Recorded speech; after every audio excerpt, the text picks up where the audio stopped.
vamos cultuar ao Senhor. Vamos abrir as nossas Bíblias em Isaías, no capítulo 43.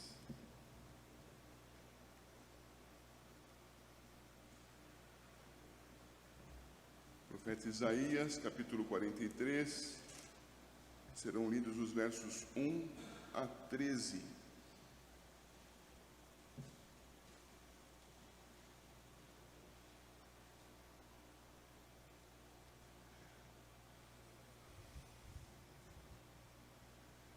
Diz assim a palavra do nosso Deus: Mas agora assim diz o Senhor que te criou, ó Jacó, e que te formou, ó Israel: Não temas, porque eu te remi. Chamei-te pelo teu nome, tu és meu. Quando passares pelas águas, eu serei contigo. Quando pelos rios, eles não te submergirão. Quando passares pelo fogo, não te queimarás, nem a chama arderá em ti. Porque eu sou o Senhor teu Deus, o Santo de Israel, o teu Salvador. Dei o Egito por teu resgate, e a Etiópia e Sebá por ti. Visto que foste precioso aos meus olhos, digno de honra, e eu te amei, darei homens por ti e os povos pela tua vida. Não temas, pois, porque sou contigo. Trarei a tua descendência desde o Oriente e a ajuntarei desde o Ocidente. Direi ao norte: entrega, e ao sul: não retenhas. Trazei meus filhos de longe e minhas filhas das extremidades da terra. A todos os que são chamados pelo meu nome e os que criei para a minha glória e que formei e fiz. Traze o povo que, ainda que tem olhos, é cego e surdo, ainda que tenha ouvidos, igreja. Todas as nações congreguem-se e povos reúnam-se. Quem dentre eles pode anunciar isto e fazer-nos ouvir as predições antigas? Apresentem as suas testemunhas e por elas se justifiquem, para que se ouça e se diga: verdade é. Vós sois as minhas testemunhas, diz o Senhor, o meu servo a quem escolhi, para que o saibais e me creiais e entendais que sou eu mesmo, e que antes de mim Deus nenhum se formou, e depois de mim nenhum haverá.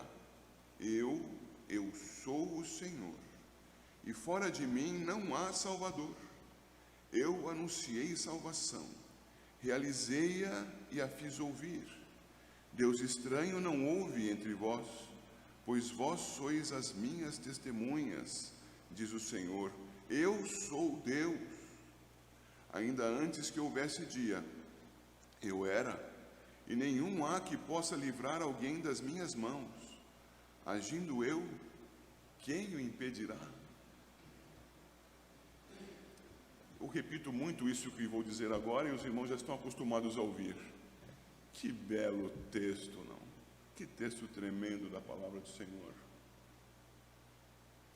Salvação, consolo, sustento, a promessa do Senhor de que é por nós, com palavras lindíssimas, como o versículo 2, versículo 3, palavras do Senhor que nos acalmam o coração, porque nos garantem a sua graça por vontade dEle, como se emendam os versos 6 e 7, e o 7 em particular: a todos os que são chamados pelo meu nome e os que criei para a minha glória e que formei e fiz. Que segurança nós temos!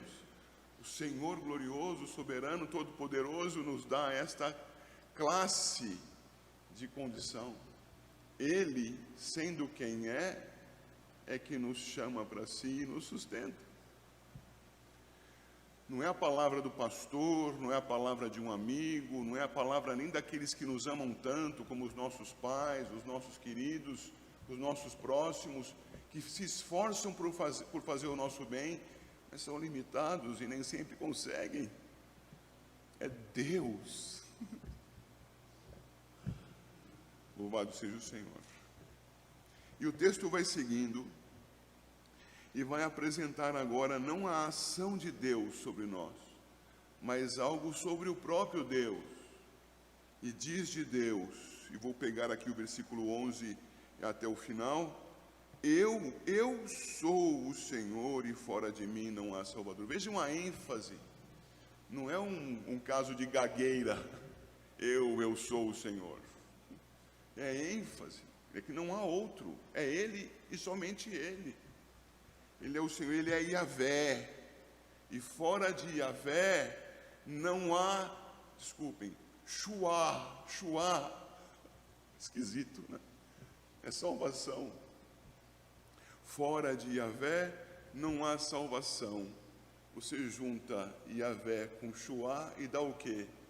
Yeshua, o nome do nosso Senhor. Eu anunciei salvação, diz o 12, realizei-a e a fiz ouvir. E aí ele diz que não há Deus estranho entre eles, Ele é o único Deus. E o 13, ainda antes que houvesse dia, eu era, e nenhum há que possa livrar alguém das minhas mãos. Agindo eu, quem o impedirá? Ele nem pode ser evitado quanto ao juízo que aplica, nem quanto à graça que concede. Ninguém pode impedi-lo. Ele é o único Deus verdadeiro. Ele é o único. E nunca houve antes dele um Deus. E não haverá depois dele um Deus, porque Ele é o eterno e único verdadeiro Senhor. Palavra do Senhor para a igreja. Deus abençoe a igreja.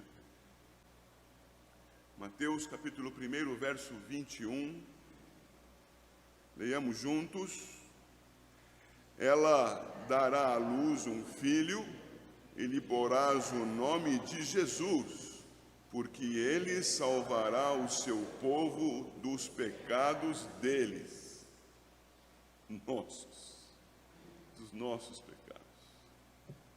Essa história, que tem o Senhor Jesus em seu centro, as Escrituras não tem outro personagem central, é sempre Cristo. Mesmo que nós tenhamos que procurar um pouco mais no contexto, os sinais que apontem para Ele, Cristo é o personagem central, é o mediador, aquele que nos reúne ao Redentor Todo-Poderoso e Eterno, Deus mesmo. Deus é o Salvador. Essa história tem personagens secundários e não são poucos. E aqui nesse contexto imediato do texto que nós lemos, nós sabemos que existem dois personagens muito importantes. Uma, Maria, de quem tratamos no culto na semana passada, Maria recebendo a anunciação. E o outro, José, que tem nesse texto a principal menção ao seu nome. José enfrenta uma situação difícil. José enfrenta uma situação difícil que me fez lembrar de Carlos Drummond de Andrade. Em 1942, numa coletânea dos seus poemas, pela primeira vez ele publicou este poema: E agora, José? O poeta escrevia sobre um homem que, nas circunstâncias da vida, encontrava-se perdido, confuso, abandonado. E agora, José?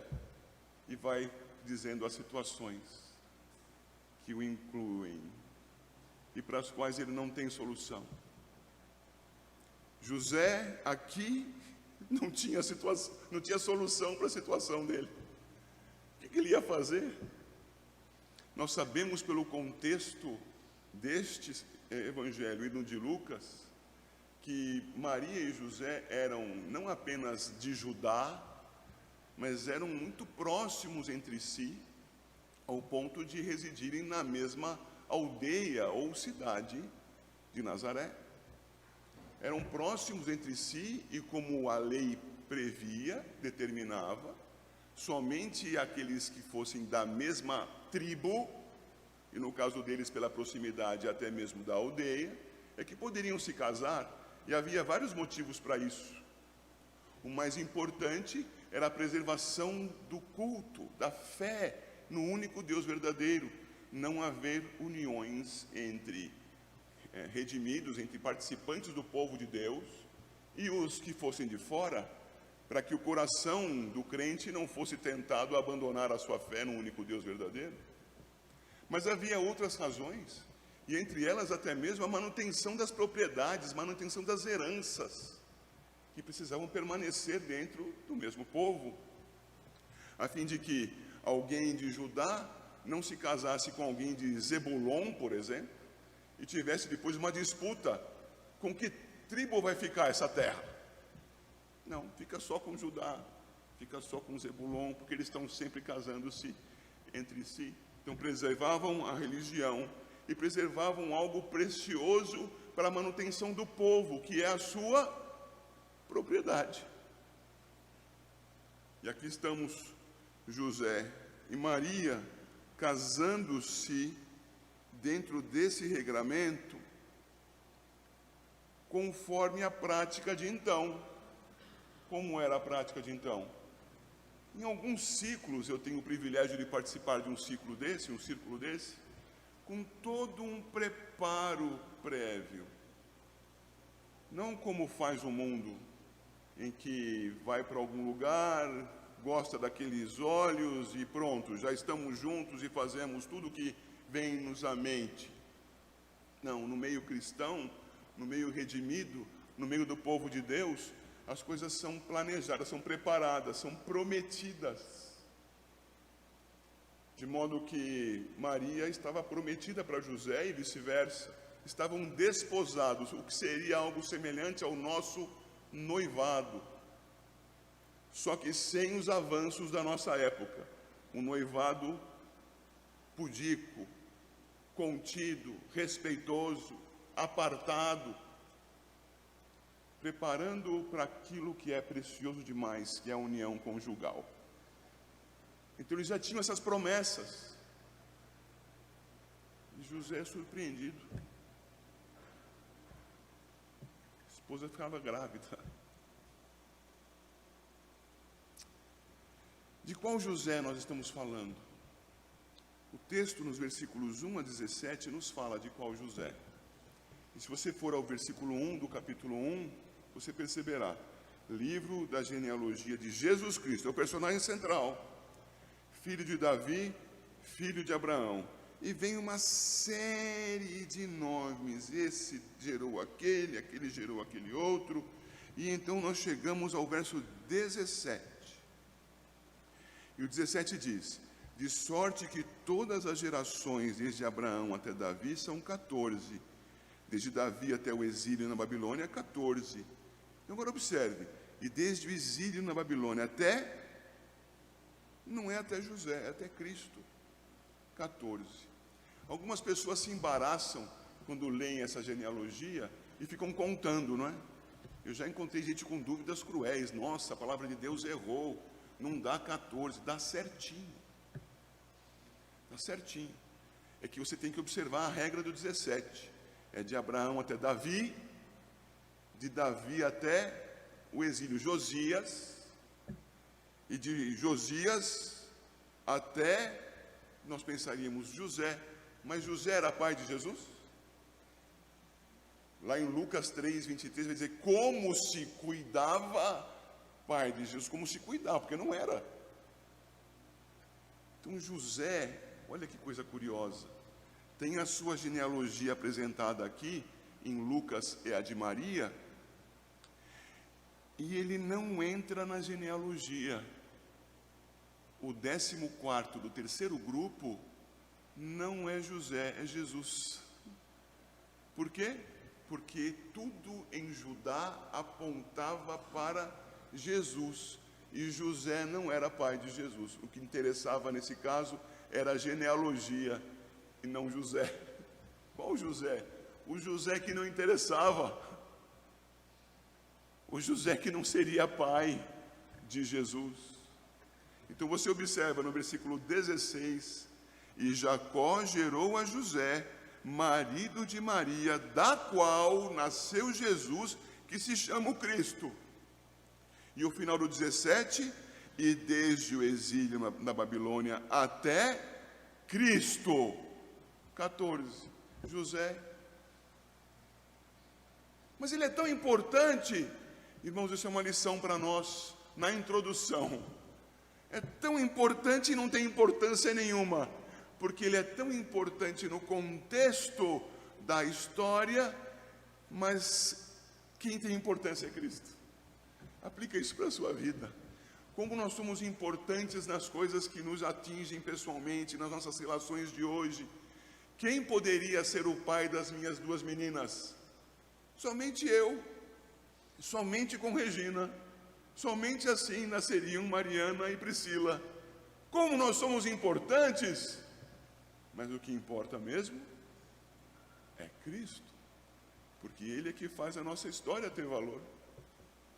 José, que José? Este José, tão importante debaixo de Cristo Jesus. José, com as suas características, demonstrava justiça,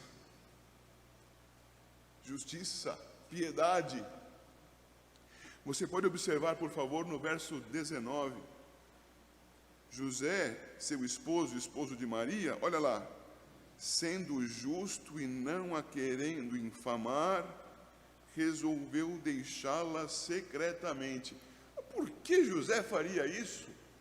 Porque muito comumente os culpados fogem. E ele, vou usar a expressão comum de algumas décadas atrás, porque hoje isso já virou arroz de festa.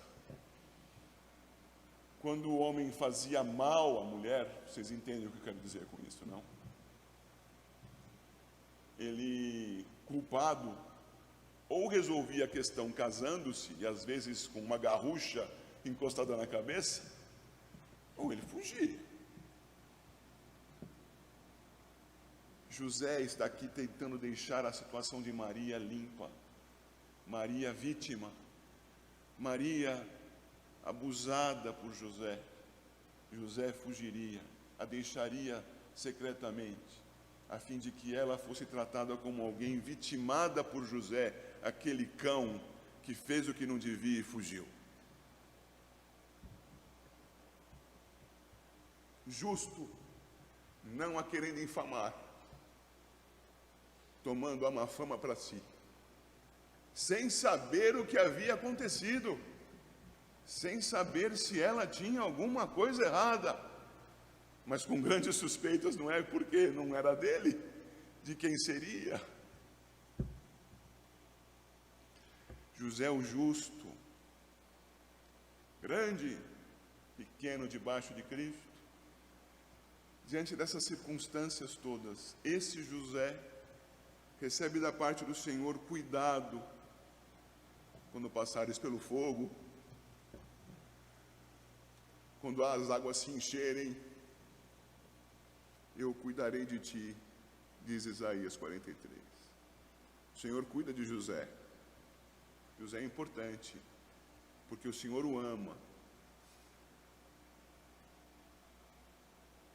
E é nessa situação que nós temos o sonho de José.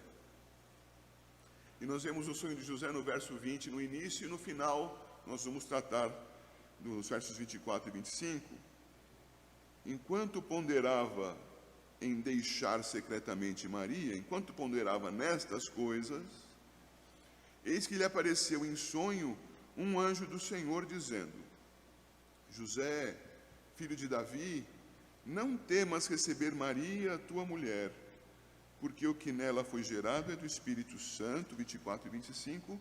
Despertado José do sono, fez como lhe ordenara o anjo do Senhor e recebeu sua mulher. Contudo, não a conheceu enquanto ela não deu à luz um filho, a quem pôs o nome de Jesus. Nos interessa especialmente a parte inicial do verso 20. Enquanto ponderava essas coisas, eis que lhe apareceu em sonho um anjo, dizendo: José, filho de Davi, não temas. Calma, José. Calma, José. As coisas são maiores do que você pode entender. As coisas não estão claras diante dos teus olhos, mas o Senhor tem controle de tudo. E o Senhor claramente orienta a história e faz vir o seu filho sobre a terra. Calma, José, não se aflija. O Senhor comanda, cuida, direciona. Não é assim só com José, não é? É assim comigo e com você também. Embora o Senhor não faça mais o que fazia, ao menos nós não percebemos da maneira que os outros antigos perceberam, falando conosco por visões ou por sonhos, o Senhor nos deixou a maravilha da sua palavra, que lida é instrução dia a dia para nós, que meditada é instrução permanente para nós. Isto é a vida do piedoso, do justo, é meditar na palavra, pensar no que Deus disse. Naquele tempo, José, ainda diante da situação da composição das Escrituras, recebeu sonho, recebeu visão. E o anjo lhe disse: calma. E ele ouviu e atendeu ao que o anjo disse. Ficou calmo, seguiu a sua vida tranquilo. Você, com as Escrituras na tua mão, orientado pelo Senhor, tenha calma no seu coração. O que eu vou fazer? Como é que vai ser? Medita na palavra. Calma, José. Calma. Põe seu nome aí. E o que foi que acalmou José? Não foi a palavra? Não foi a exposição do Senhor quanto ao cumprimento da promessa? Veja lá comigo. No versículo 20, na parte final, José, filho de Davi, calma, não temas receber Maria, tua mulher, porque o que nela foi gerado, é do Espírito Santo. Meus irmãos, Deus havia prometido desde o Gênesis capítulo 3, que Ele traria o Redentor. O Senhor, ao longo das Escrituras, e muito especialmente no livro de Isaías, apresenta o seu Messias, o seu Emanuel, o seu Cristo, aquele que cheio do Espírito, aquele que gerado na Virgem, aquele que viria logo de maneira sobrenatural, gerado pelo Espírito Santo, transformaria a história. José sabia dessas coisas. Logo o anjo do Senhor diz a José: calma, José. E ele se acalma. Por quê? Porque o que está no ventre da sua esposa foi gerado do Espírito Santo. Isto era totalmente tranquilizador, porque ele sabia que a sua esposa, sendo virgem, não estava contaminada. Ela sendo virgem, ela cumpriria a promessa: eis que a virgem conceberá. E sendo do Espírito Santo, tudo o que estava acontecendo era a vinda do Messias. Isso tranquilizou José. Mesmo em sonho, acho que ele virou para o lado e sorriu, porque estava com a calma, a paz do Senhor em si. O cumprimento profético dos versos 22 e 23 aqui claramente citados. Ora, tudo isto aconteceu para que se cumprisse o que fora dito pelo Senhor por intermédio do profeta: eis que a virgem conceberá e dará à luz um filho, e ele será chamado pelo nome de Emanuel, Deus conosco. Ah, que consolador, não é? Que tranquilidade veio ao coração de José. Está tudo atribulado, tudo tenebroso, tudo errado, tudo complicado, você não sabe o que fazer. É só isso aqui. Que alívio. Eu, às vezes, me esqueço das coisas. Me esqueço onde deixo as coisas. Vou com coisas comigo e volto sem elas. Ah, como aconteceu isso já na minha vida. Nunca vou me esquecer de uma vez em que coloquei a minha Bíblia, a amada Bíblia, toda anotada. Isso faz uns 10 anos já. em cima do carro para abrir a porta. E sabe o que mais eu fiz? Coloquei meu telefone celular do lado. Entrei no carro. Você reparou que faltou alguma coisa? Faltou pegar o que estava lá para entrar no carro. Entrei no carro e saí. Primeiro dei ré. E não caiu nada. Eu não vi. E depois saí. E saí e só fui perceber que não tinha pego o que precisava quando precisei. Precisei da Bíblia e precisei do celular. Onde? Esqueci. Agora imagine você, isso tendo acontecido, e alguém vem e fala, eu encontrei. Vou te contar um outro caso. Eu estava sem carro, vocês lembram que eu fiquei sem dirigir um tempo? E peguei carona com o Tiago, o nosso Tiago aqui, Tiago Hernandes. E ele me levou daqui até a região ali do trólebus. E eu desci do carro, do banco do passageiro, saí na calçada, fechei a porta, despedi e fui embora. Quando eu cheguei no ônibus, estou sem carteira. Tiago me roubou. Claro que não. Bem, alguma solução foi providenciada. Dessa vez o celular ficou comigo. E alguém me liga. Pastor Fernando? Hein? Não tem, quem fala? Não tem o seu telefone? Pastor Fernando, eu encontrei a sua carteira. Eu estava atribulado, estava preocupado.